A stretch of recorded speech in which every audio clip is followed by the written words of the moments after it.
प्रस्तुत है एक लंबी पारिवारिक कहानी जो रिश्तों की गहराई, पीढ़ियों के टकराव और जड़ों के महत्व को दर्शाती है।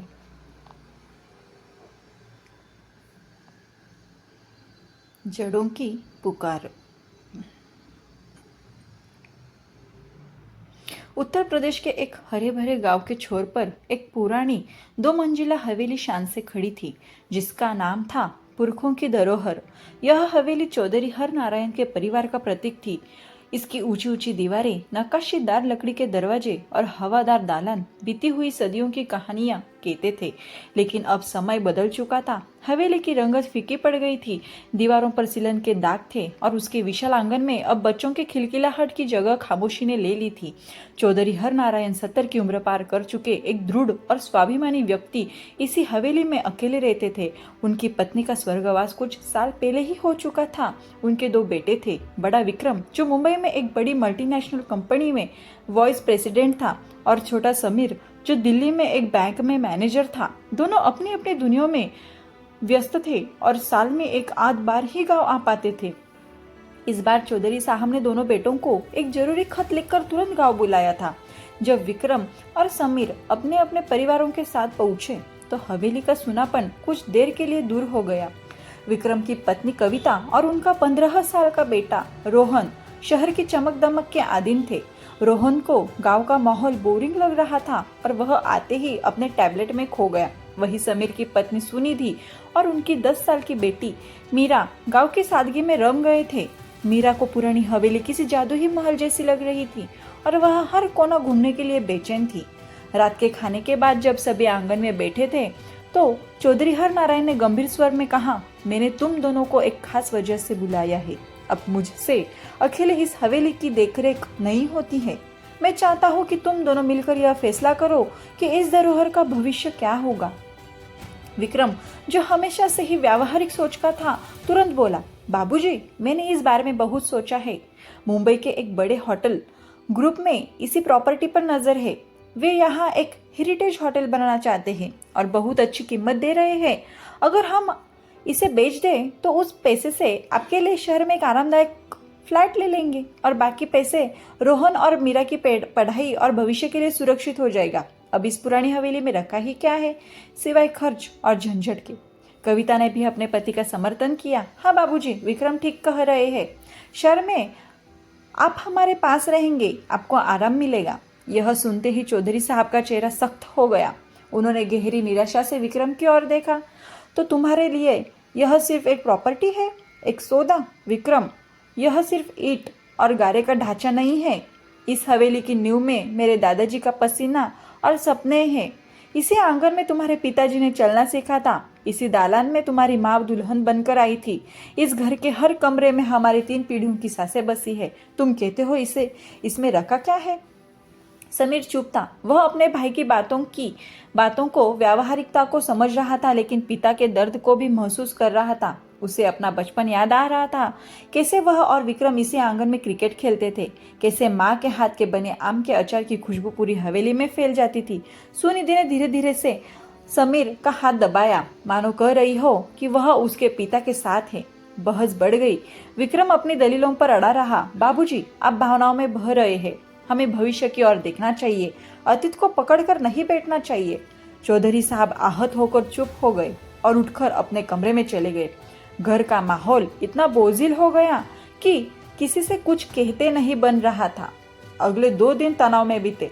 बड़े लोग अपनी अपनी सोच में डूबे थे, लेकिन बच्चे इन सबसे बेखबर थे।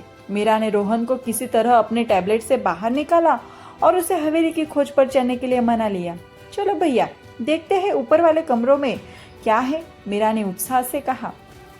दोनों सीढ़ियां चढ़कर ऊपर की मंजिल पर पहुंचे, जो ज्यादातर बंद रहती थी।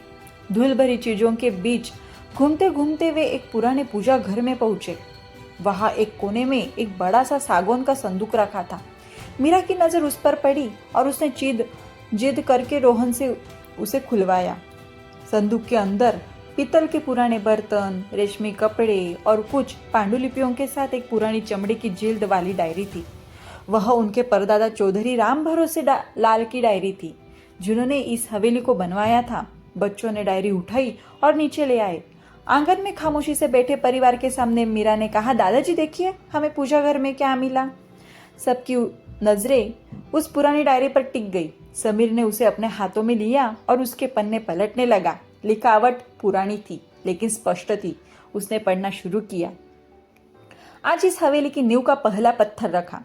मन में एक सपना है कि यह सिर्फ मेरे लिए नहीं बल्कि मेरी आने वाली पीढ़ियों के लिए एक बसेरा बने, एक ऐसी छत जिसके नीचे मेरा कुनबा हमेशा एक साथ रहे, हंसे बोले और एक दूसरे का सहारा बने। पैसा तो हाथ का मेल है, असली दौलत तो परिवार का साथ है। समीर ने अगला पन्ना पलटा। विक्रम के दादा का जन्म आज इसी हवेली के कमरे में हुआ। घर में उत्सव का माहौल है। कामना है कि इस घर की दीवारें हमेशा बच्चों की किलकिलारियों से गूंजती रहे। यह हवेली मेरी मेहनत का फल नहीं, मेरे परिवार के भविष्य के लिए मेरी प्रार्थना है। एक और पन्ना। आज व्यापार में बड़ा घाटा हुआ।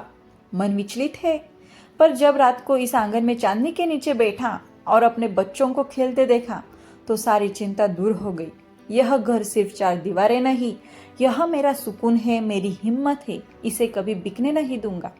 जैसे जैसे समीर पढ़ता जा रहा था, सबकी आंखों में आंसू थे। विक्रम पत्थर की मूर्त बना बैठा था। परदादा के शब्द सीधे उसके दिल में उतर रहे थे। उसे लगा जैसे परदादा आज उसी से बात कर रहे हो। उसे एहसास हुआ कि जिस व्यावहारिक सोच को वह अपनी सफलता का आधार मानता था वह कितनी खोखली थी। उसने अपने भविष्य के लिए अपनी जड़ों को ही काटने का मन बना लिया था। रोहन, जो अब तक इन सब बातों से बेपरवाह था, अपने पिता के चेहरे पर पश्चाताप के भाव देखकर हैरान था। उसे पहली बार एहसास हुआ कि यह हवेली, यह गांव उसके परिवार के लिए क्या मायने रखता है। विक्रम अपनी जगह से उठा और कांपते कदमों से अपने पिता के पास गया। उसने चौधरी हरनारायण के पैर पकड़ लिए।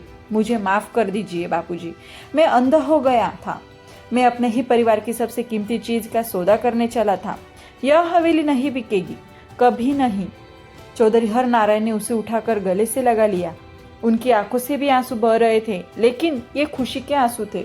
उस दिन एक नया फैसला लिया गया। विक्रम ने सुझाव दिया, हम इसे बेचेंगे नहीं बल्कि इसे फिर से संवारेंगे। मैं अपने पैसों से इसकी मरम्मत करवाऊंगा। हम सब मिलकर इसे ऐसा बना देंगे कि यह अगले 100 साल तक हमारे परिवार की शान बनी रहे। समीर ने कहा, और हम वादा करते हैं कि साल में कम से कम 2 बार दिवाली और गर्मियों की छुट्टियों में हम सब यही इकट्ठा होंगे ताकि हमारे बच्चे भी जाने कि इनकी जड़ें कहाँ है। उस दिन के बाद पुरखों की धरोहर का कायाकल्प शुरू हो गया। विक्रम ने शहर से कारागिरों को बुलवाया। समीर ने गांव में रहकर काम की देखरेख की। रोहन ने भी पूरे जोश के साथ इस काम में हाथ बटाया। उसने हवेली के इतिहास पर एक स्कूल प्रोजेक्ट बनाया और पहली बार उसे अपने परिवार पर गर्व महसूस हुआ।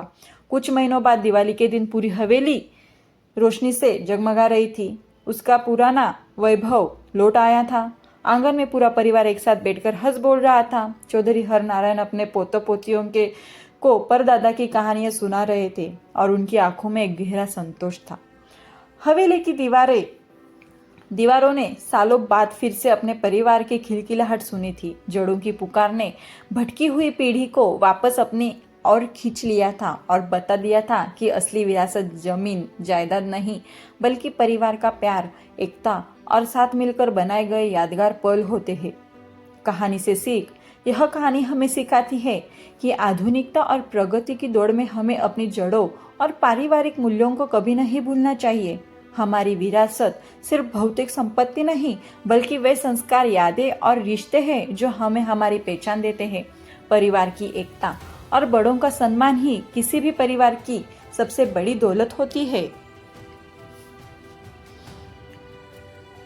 ऐसे ही कहानियां सुनने के लिए हमें सब्सक्राइब करें और कहानी अच्छी लगे तो हमें कमेंट करके बताइए और लाइक ज़रूर करें। धन्यवाद।